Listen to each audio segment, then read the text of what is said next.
Assalamualaikum warahmatullahi wabarakatuh.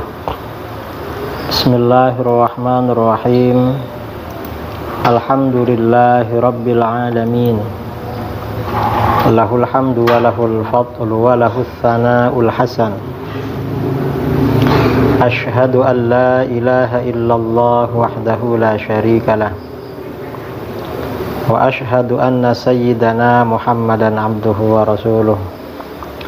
Allahumma salli ala sayyidina Muhammadin tibbil qulubi wa dawaiha wa afiyatil abdani wa shifaiha wa nuril absari wa diyaiha wa qutil arwahi wa ghidhaiha wa ala alihi wa sahbihi wa barik wa sallim, amma ba'du. Saudara-saudara kaum muslimin dimanapun Anda berada, pada kali ini kajian kita seputar gelar Habib dan nasab kaum Sadah Alawiyin alaihimussalam. Mengapa saya membahas masalah ini? Karena banyak permintaan agar saya membahas masalah gelar Habib ini dan nasab kaum Sadah Alawiyin. Jadi begitu. Jadi artinya ini menjawab beberapa pertanyaan. Pertanyaan pertama, ada pertanyaan, apakah gelar Habib itu Islami, gelar yang Islami? Jawabannya, gelar Habib itu jelas gelar yang Islami, sama dengan gelar Kiai, Agus, Lora, Ajengan, Buya, Abu, Tuan Guru, dan lain-lain. Jadi gelar ini sangat Islami. Mengapa ini gelar Islami? Karena gelar tersebut memang tradisi yang berlaku di kalangan umat Islam, bukan di kalangan lain. Itu memang gelar yang menjadi tradisi dalam Islam. Dasarnya mana kalau itu Islami? Di dalam Al-Quran Allah subhanahu wa ta'ala berfirman, khudhil afwa wa'mur bil urfi wa a'rid anil jahilin. Al-A'raf ayat 199. Jadilah engkau pemaaf dan suruhlah orang mengerjakan uruf. Uruf itu artinya tradisi yang baik, serta berpalinglah daripada orang-orang yang bodoh. Ini Al-Quran surah Al-A'raf ayat 199. Jadi di dalam ayat ini ada perintah dari Allah kepada baginda Rasulullah SAW agar menyuruh umatnya mengerjakan tradisi yang baik. Tradisi itu artinya ya kebiasaan yang sudah berlangsung. Nah, ketika membicarakan ayat ini, Al-Imam Asy-Sya'rani radhiyallahu an berkata, Imam Asy-Sya'rani ini ulama terkemuka ya di kalangan ulama Syafi'iyah dan kalangan Sufi. Beliau punya kitab terkenal namanya Al-Mizan Al-Kubra. Juga punya kitab At-Tabaqat Al-Kubra dan kitab-kitab lain dalam tasawuf yang berlaku di kalangan para kiai, guru-guru kita. Nah, Imam Asy-Sya'rani dalam kitabnya Tanbihul Mughtarrin Awakhir al-Qarnil Ashir ala ma khalafu fihi salafahum at-tahir, beliau mengatakan, wa min akhlaqihim ayis salafis salih radhiyallahu anhum tawaqqufuhum an kulli fi'lin aw qawlin hatta ya'rifu mizanahu 'alal kitab was sunnah awil 'urfi li'anna al-'urfa min jumlatis syari'ah. Qala Allah ta'ala khudhil 'afwa wa'mur bil 'urfi wa a'rid 'anil jahilin. Ini dari kitab beliau Tanbihul Mughtarrin halaman 22. Artinya kurang lebih begini. Di antara budi pekerti kaum salaf yang soleh radhiyallahu anhum ulama salaf yang soleh ya, adalah berhentinya mereka dari setiap perbuatan atau ucapan. Artinya mereka gak melakukan sesuatu, gak mengucapkan sesuatu sampai mengetahui pertimbangannya menurut Al-Quran dan hadis. Itu menurut Al-Quran bagaimana, menurut hadis bagaimana. Kalau gak ada, atau tradisi, menurut tradisi bagaimana. Nah, mengapa tradisi menjadi pertimbangan? Tadi dikatakan li'annal 'urfa min jumlati syariah. Karena tradisi termasuk bagian dari syariah. Dasarnya mana tradisi termasuk bagian dari syariah? Allah Subhanahu wa ta'ala berfirman dalam Al-Qur'an, "Khudzil 'afwa wa'mur bil 'urfi wa a'rid 'anil jahilin." Jadilah engkau pemaaf dan suruhlah orang mengerjakan uruf, tradisi yang baik, serta berpalinglah daripada orang-orang yang bodoh. Nah, ini tradisi.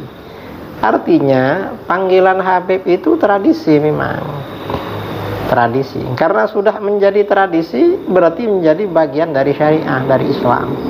Sama dengan panggilan kiai, panggilan Gus ya bagi anaknya kiai atau lora di daerah Madura. Kalau di Aceh, kiai dipanggil Abu, kalau anaknya dipanggil Abi. Atau misalnya kalau di Sumatera Barat, di Riau dipanggil Buya, kalau di Medan dipanggil Mu'alim, kalau di Indonesia Timur seperti di Sulawesi, di Nusa Tenggara Barat, di Kalimantan Selatan dipanggil Tuan Guru. Itu tradisi yang sangat Islami. Jadi begitu.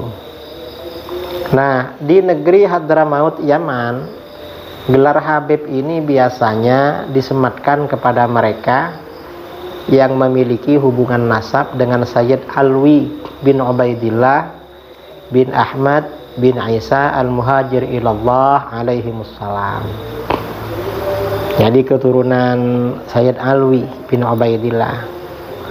Nah, gelar Habib ini menjadi tradisi khusus mereka sejak masa Al-Habib Umar bin Abdurrahman Al-Attas radhiyallahu anhu. Jadi sejak masa Habib Umar Al-Attas tradisi. Karenanya para ulama Alawiyin ya, yang sebelum Habib Umar nggak dipanggil Habib, seperti Syekh Abu Bakar bin Salim. Karena sebelumnya memang tradisi ini belum berkembang. Setelah berkembang baru dipanggil Habib. Ini gelar Habib ya. Ini pertanyaan pertama. Kemudian pertanyaan kedua. Ini ada pertanyaan kedua. Ini bertanya pada saya ya, sebagian netizen tanya, apakah Sadah Alawiyin yang sebagian menyebar di Asia Tenggara dan diberi gelar Habib itu memang keturunan Rasulullah Shallallahu Alaihi Wasallam? Yang Habib yang asli maksudnya ya. Nah, jawabannya iya, mereka memang keturunan Rasulullah Shallallahu Alaihi Wasallam dari jalur Sayyidina Husain bin Ali radhiyallahu anhuma, atau Sayyidina Husain bin Ali alaihi wassalam. Dari jalur itu memang keturunan Rasulullah sallallahu alaihi wasallam. Nah, ada pertanyaan, apa dasarnya bahwa mereka adalah keturunan Rasulullah sallallahu alaihi wasallam? Jawaban kita, para ulama kita seperti Sayyid Murtada Az-Zabidi yang mengarang syarah Ihya Ulumuddin ya. Beliau punya kitab Ithafus Sadah Al-Muttaqin ya. Jadi beliau ini Sayyid Murtada Az-Zabidi, pengarang syarah Ihya yang terkenal sebagai ulama sufi, ahli hadis dan ahli bahasa, juga guru ulama Nusantara Syekh Nawawi Banten, juga pendiri NU Hadratus Syekh Ki Hasyim Asy'ari, juga ulama Nusantara kontemporer yang lahir dan wafat di Mekah Syekh Yasin Al-Fadani. dan lain-lain mengakui kalau mereka memang sadah ahlul bait, memang sayyid memang. Ini misalnya ya, misalnya Sayyid Murtadha Az-Zabidi. Sayyid Murtadha Az-Zabidi ini punya karangan kitab ya. Nah, Sayyid Murtadha Az-Zabidi ini punya karangan kitab Ar-Raudhul Jali fi Nasabi Bani Alawi. Jadi dalam kitab khusus ini beliau menjelaskan kalau Alawiyin yang sekarang di Indonesia keluarganya banyak dipanggil Habib, ini memang keturunan Rasulullah Shallallahu Alaihi Wasallam. Dan ini ya cukup bagi kita orang selevel Sayyid Murtadha Az-Zabidi. Syekh Nawawi Banten misalnya dalam syarah Sulam Taufik juga bilang begitu. Atau misalnya ini ya ulama Mekah, ada pasti ya kalau kiai-kiai di Indonesia terutama yang pernah di pesantren tahu kitab yang namanya Is'adur Rafiq wa Bughyatus Shadiq. Ini syarah Sulam Taufik. Nah, di sini Syekh Muhammad bin Salim bin Sa'id Babusail Asy-Syafi'i, ulama Mekah. Dan kitab ini menjadi rujukan yang otoritatif, yang muktabar di kalangan NU. Di sini beliau jelas sekali ketika menyebut pengarang Sulam Taufik, beliau bilang apa? Sayyidi wa sanadi al-Habib Abdullah bin Husain bin Tahir bin Muhammad bin Hashim Ba'alawi qaddasallahu arwahahum. Artinya bagaimana? Is'adur Rafiq ini mengakui kalau ini memang Sayyid pengarang Sulam Taufik. Ini Is'adur Rafiq. Ki Hasyim Asy'ari dalam karangannya juga begitu, mengakui juga. Atau misalnya yang modern ya, yang ulama Indonesia yang lahir dan wafat di Mekah. Misalnya Syekh Nawawi Banten. Ini saya punya himpunan sanad-sanadnya Syekh Nawawi Banten. Nah, di sini di bagian pertama ketika